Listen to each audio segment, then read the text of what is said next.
Good morning. Welcome to Hardin County Commissioners Court. Today's Tuesday, October 13th. It is 9 a.m. We have a quorum present with 4 members. Commissioner Pelt will not make the public hearing, but will be here in person for our regular meeting at 10 o'clock. So at this time, the meeting is called to order. If everyone will please rise for an invocation by Commissioner Roberts, followed by the Pledge of Allegiance. And our gracious Heavenly Father, thank you for all the many blessings you have given us. Watch over and guide us and direct us as we go about the business of this court. In Jesus Christ's name I pray. Amen. Amen. Pledge allegiance to the flag of the United States of America and to the republic for which it stands, one nation, under God, indivisible, with liberty and justice for all. Thank you, Commissioner. Item number 3, conduct public hearing to inform the citizens of the Community Development Block Grant Mitigation Program, also known as CDBG-MIT, and receive public comments regarding potential projects and development of competitive applications to the Texas General Land Office under this program. This will be a presentation by our Grant Administrator, Greg Wabi. Good morning, Mr. Wabi. How are you? Doing fine, thank you. All right, that is unmuted and you're ready to go. All right, and thank you all for arranging this. We are going to be talking about the CDBG MIT program. That's a state competition. This is the first round of funding under this overall allocation. I'm going to talk to you about a few things about the general dynamics of the competition and also talk about eligible activities. Starting with the federal funding source, that is the U.S. Department of Housing and Urban Development. State administration for this grant program is the Texas General Land Office, Division of Community Development and Revitalization, Texas GLO. There is 3 different groupings of mitigation grant applications. One is the 2015, the second is the 2016, and the third is the Harvey CDBG round of competitive applications. The grand total of that funding is $1.193 billion available. The eligible activities for applications under these grant programs. Just start with a summary of this. You have flood control, infrastructure improvements, natural or green infrastructure, communications infrastructure, public facilities, buyouts or acquisition, activities designed to relocate families from floodplains, public service, such as counseling, job training, mental health services. It can also be used for FEMA Hazard Mitigation Grant Program cost share. Economic development activities are also eligible, and rehabilitation, reconstruction, or new construction of affordable multifamily housing. A few other things about projects in order to be eligible. They must meet a definition of mitigation activities. They must address current and future risks. They must meet a national objective as defined by HUD. They must include a plan for long-term funding for operations and maintenance. They must include reasonable construction costs. And finally, for the overall round of CDBG MIT funds, 50% of the funding statewide will need to be utilized for projects that support housing for low to moderate income households. So now we're in the stage where we're gathering public comments, we're encouraging feedback from the community and citizens on the development of this application. The application itself will be posted on the county's website and available for 14 days. There are various ways that we can receive public comments. One is in written form, a second one is by email, and we do have provisions for assistance for the sight, hearing impaired, and others with special needs, so they can contribute their ideas. Finally, the deadline for comments is 5 p.m. On October 27th, 2020, and with that, I'll turn it over for discussion and comments. When will that application be posted on the county website? That is today. Today, so after this meeting sometime by noon? I'll guarantee by 5 o'clock. By 5 o'clock, Yes, sounds sir. good. And can you also tell us the email address where somebody can send a comment if they'd like to? Absolutely. That is email cdbg4332 @co.hardin hardin.tx.us. Thank you very much. And then the phone number is the floodplain office, right? Yes, sir. 409-246-5251. Correct. And then I noticed that you said they can make comments in person at the floodplain office. We just need to change that address. Instead of 300 West Monroe, it is 225 Crocker, right across the street. All right, thank you, Mr. Wabi. At this time, does anybody who is in the gallery in the courtroom in person have any comments that they would like to make regarding this program? Hearing none, is there anybody attending this public hearing online that would like to make any comments? If so, you'll just need to unmute yourself and begin speaking. Good morning, Judge McDaniel and Ellen Buchanan. Good morning, Ms. Buchanan. How are you? We're doing just great. It's cooler this morning, so we appreciate it. And we appreciate this opportunity to learn more about proposed projects. Hopefully you know that I was selected to serve on the Neches River Basin Flood Planning Group. So I look forward to working with y'all to develop a great plan for our area. I was hoping that Mr. Wobie would give us some additional information on the projects, since I've already made comments, we don't know what projects are. Mr. Wabi, can you hear Ms. Buchanan? I can barely hear her. Do you have any information that you can provide regarding the projects? Yeah, I'd be happy to speak to that. Now, first of all, no applications have been submitted as of yet. We are in the project development stage. We are in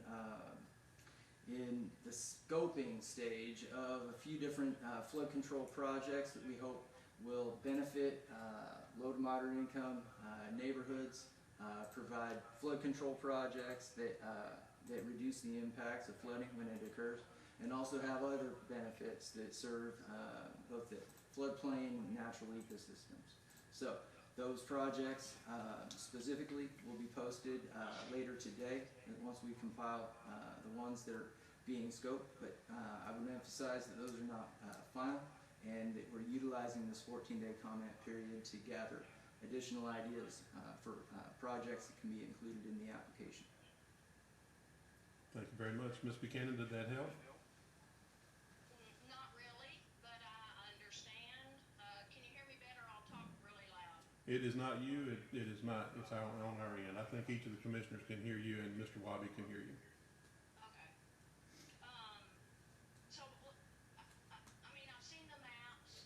I was at, listened to the Commissioners Court meeting, so I've seen the maps of proposed, maybe projects. So let's take the Mill Creek project as an example. So what would be the purpose of that project specifically? Yeah, and one thing that I'd like to emphasize is there is multiple grant programs that the county is pursuing. We have the FEMA Hazard Mitigation Grant Program. We also have other CDBG grants that are being pursued through the Harvey Infrastructure Program. And so some of the projects that have been discussed previously, there might be some confusion out there in the public with regard to those. Is the Mill Creek project one of the mitigation projects? Mill Creek is one that is being investigated by the project engineers. Another one is north of Kuntz on the Beaumont Creek drainage. A third one is in Jackson Creek. Again, these are just ideas that are being floated. And there are other watersheds and drainage areas, including on the area that is east of Lumberton, that is being looked at as a possibility for this. But I want to emphasize too that the purpose of this public hearing is just to announce that we are having a 14-day comment period to solicit ideas from the public on potential projects. And with regard to the three that's being discussed, we've just got a jump start on the application by initiating scoping of those. And we will have, once each project is identified, we'll have a public hearing and comments for each project, correct? Before construction, absolutely. Yes, sir. Could I add something to that? Ms. Buchanan, can you hear me? Yes, sir. I think that you bring up a good point on the Mill Creek project. First, I'd like to say thank you to Mr. Wabi for the work he's doing. I sat down and, just like all the commissioners, and had a meeting with Mr. Wabi and Amanda. And there are projects that would help a lot more than what we have identified. But what we have to go by is the guidelines of where our money is coming from. And I think one of the main issues, I know you can't see it, but we have a sheet of paper in front of us on the eligible activities must. And the very last one is the main thing that we have to take in consideration whenever we're doing this particular grant. And the area that we work in has to fall under the guidelines of lower moderate income. And based on our needs and the lower moderate income, that's where the Mill Creek project came in. I don't think that we will ever, I might be wrong, have another Harvey. I hope not. But the Mill Creek project, in my opinion, would be the only time we would need that project if we did have another Harvey. Regular drainage and everything, Mill Creek wouldn't. Well, we are having some issues, like there off of Lee Miller and those subdivisions. Mm-hmm. 3 houses are being bought out, and so, Is that in the city? yeah, and so with that, but then It's definitely gonna help. where it comes through, down to North Mill Creek, if we could address those issues there, then we could improve that road and maybe build it up. That'd be an infrastructure, And that too is a good point. There are some things, I guess I need to reword what I said. There are some areas that it is gonna help, but there are other areas that definitely need more attention than Mill Creek. However, because of the limitations we have in this specific grant, we have to go with these, secondary, projects that we have identified. So I hope that helps a little bit, Ms. Buchanan. I understand that during Harvey, Mill Creek and Village Creek, all the creeks came together, and we do hope that we never have a Harvey again. But if you listen to the state climatologist, it's probably more likely that we will have a Harvey again than we will not have a Harvey again. So when I asked her, what do we hope to accomplish, are those folks still going to flood even if a detention pond is put in? well, so on Mill Creek, it's gonna impact all the way from, Cravens Camp Road, down down 92, down 1122, down 418. It will, help those people that live in that subdivision off of Lee Miller Road. It will help the people who live on Reed Ranch Road, on Twin Bridges Road. It will help the people on North Mill Creek Road.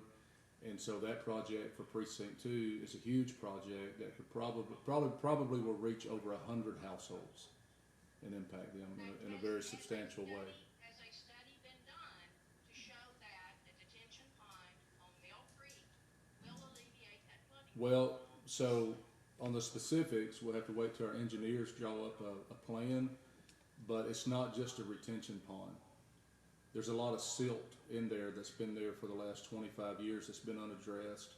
There are culverts that probably need to be replaced and resized, maybe some bridges put in. So it's a comprehensive plan and not just a retention pond. I think a retention pond is one idea to help get the water out. And I left off too, off of 418, you have the Brookwood addition that floods all the time, and that road floods all the time. And there are probably 75 houses in there or more that it would impact. So the silting issue is a huge issue. I don't think our county has ever addressed that issue since Mill Creek was dug back during John Golan's days. And so that maybe even be 40 years of silt buildup. And I know just cleaning out the culverts there on Lee Miller helped reduce the flooding in a lot of different rain events, because an 8-inch rain within 2 or 3 hour period of time and those houses are flooding. You have Brookwood Drive that floods in an 8-inch rain, so it's a lot less rain than Harvey. That addressing the Mill Creek issue will help, especially on Reed Ranch, making those roads passable, first responders and citizens to get through. There's a part on Reed Ranch and twin bridge that the water will get about 5 feet deep just because Mill Creek is so shallow right there. And I think we can fix that. And let me just address the studies also. We started back in 2017, the end of 2017, and all of 2018, right after Harvey, attempting to, 6 counties came together and tried to have a study conducted that would develop a master plan for all 6 counties of the Tyler, Jasper, Newton, Hardin, Jefferson, and Orange region. And we applied for GLO monies, and we also applied for FEMA monies through HMGP, and neither one of those were approved. So, and we did that knowing that these grants were coming about later. We wanted to have a study in place that would identify projects. It didn't happen, and so now the best thing we can do is identify these projects on our own.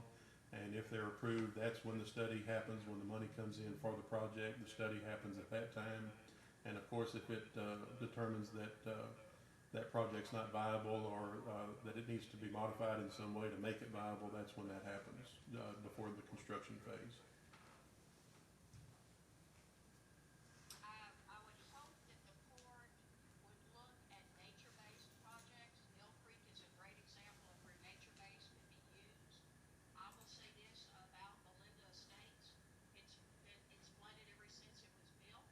If you look, the whole thing of Belinda Estates is in the floodplain. I don't know that you can ever stop Belinda Estates from flooding. So let's go back to buyouts, and if you look at 327, most of that property there between 327 and Village Creek is in the floodplain. So the best thing to do would be buyouts, turn Mill Creek back into the floodplain that it used to be, and get those people out of harm's way. So trying to reduce the risk, because what is their risk now, and then what would be their risk if that detention pond was completed? Would they still be under the same risk or not? Silsby is gonna do a project on Belinda Estates, and I really don't think that those folks are gonna be out of risk, after that. Well, I wish that with these projects, that the first thing that would happen is that a study be done. You know, you're talking about engineering, but I would really rather a study be done, so that you figure out that the project's actually gonna work and take those people out of harm's way. I mean, that's the whole thing. We wanna protect our people, and we wanted to protect our natural resources. And so I don't wanna give those folks false hope that because a detention pond's going in on Mill Creek or elsewhere, that it's actually gonna do what it's supposed to do. Yeah, the way I understand, when the study's conducted, if that becomes not a viable project, then the construction phase never happens. Is that correct? Yes, sir. Okay. And one of the citizens made a comment on the chat about this sheet that you gave us, that we should have made it available to the public. Are you making this available to the public when it gets posted on the website? Yes, sir. And you read every word of this sheet on the record a few minutes ago, is that correct? Yes, sir. Okay, and you're gonna change the address on the floodplain office to the correct address, right? Yes, sir. Thank you. Do any of the members of the court have any comments? Mr. Roberts? No. Does anybody else that's appearing virtually have any comments? Judge McDaniel, this is Mary Bernard. Who? Marry somebody. Mary Bernard. Yes, Ms. Bernard, go ahead. Good morning, gentlemen. I just wanted to echo Alan Buchanan's comment about the confusion that we're seeing here. Not only is that in the relationship to where the detention ponds are going and how it's going to affect neighborhoods, but also, I guess, Commissioner Kirkendall said there was a retention pond to be constructed. This is different from a detention pond. Well, actually, Is that the case? there's just a study being looked at. There has nothing been approved, and there's no plans in place to do any of that at this time. I think she's asking you to confirm is it detention or retention? Detention. Okay. My misunderstanding, because one has a great deal more structural information required. I would really appreciate it if the commissioners would be able to provide the sheet that Commissioner Hoover had, so that we would understand what studies have been done and where we will be putting our energies. What we have in the way of information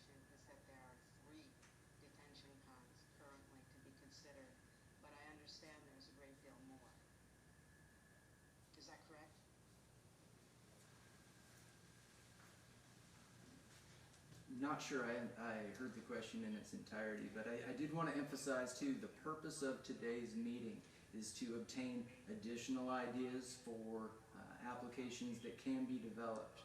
Okay, we encourage feedback from the public on projects or that could be applied for through this grant program that meet the eligible activities definitions and also the prerequisites for the grant program. So again, I want to thank the public for participating entirely and truly encourage additional ideas.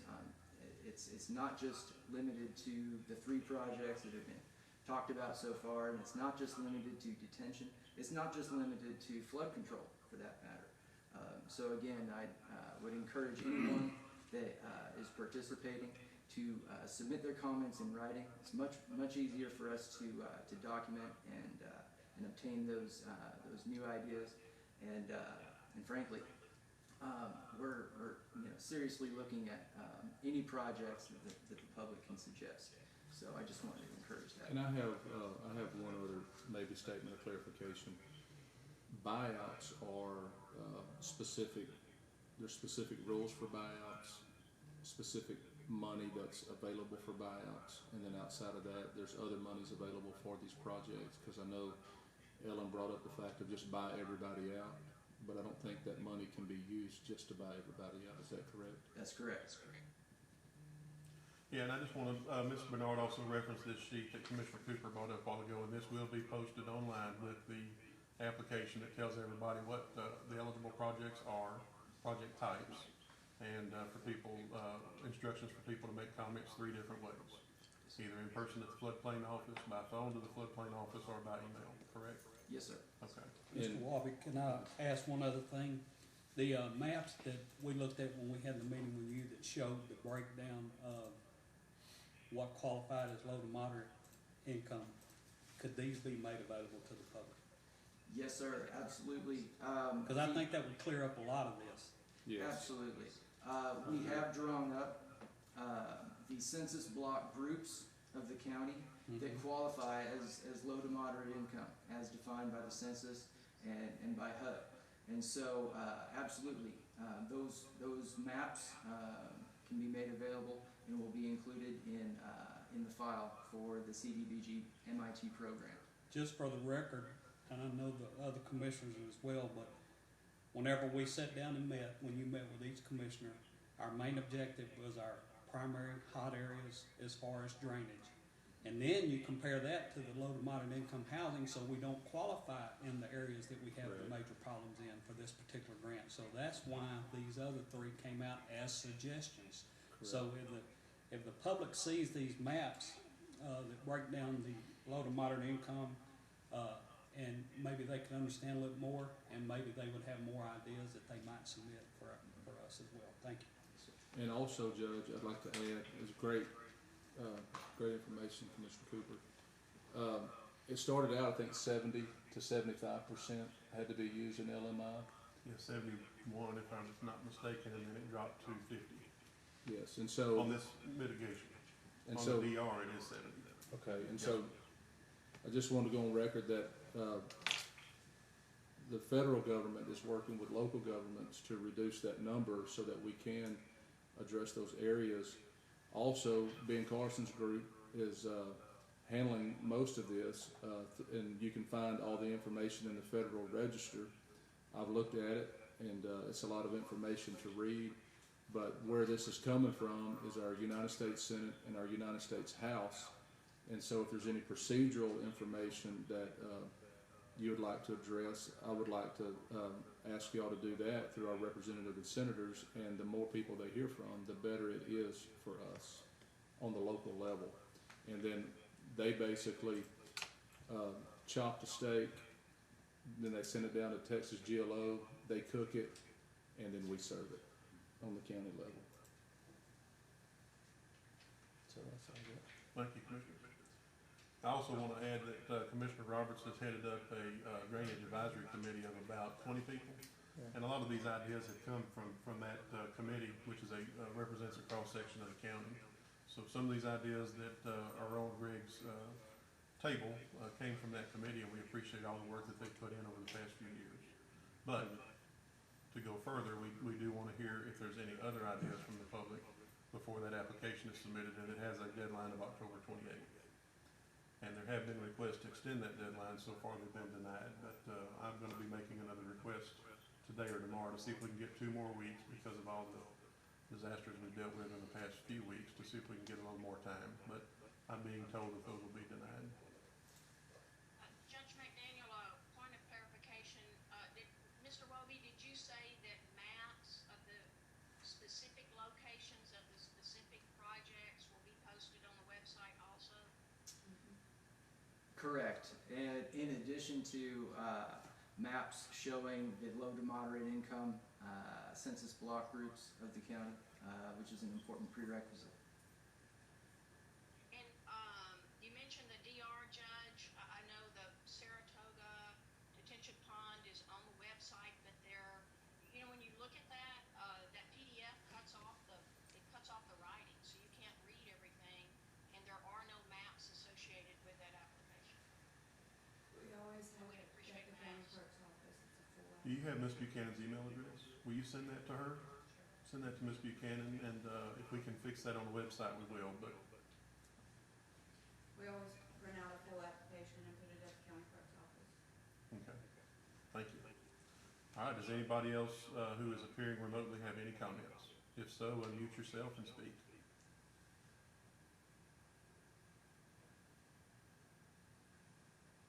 No comments, Your Honor.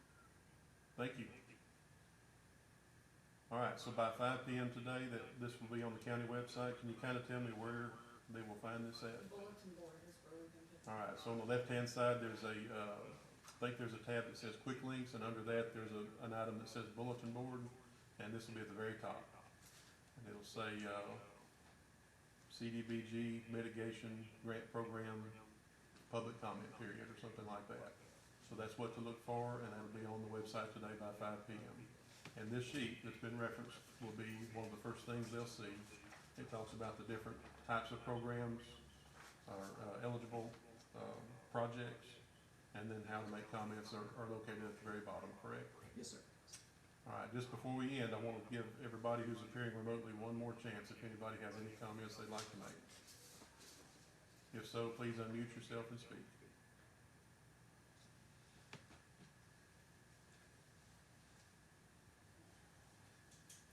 All right, hearing none, does anybody else in the audience or the commissioners have any other comments? Move to adjourn. Second. Have a motion by Commissioner Kirkendall to adjourn, seconded by Commissioner Cooper. All in favor? Aye. We are adjourned, and we'll be back in session at 10 a.m. Pause or stop? Stop. Right. Oh, Tony said pause. I had a 50-50 chance of getting that.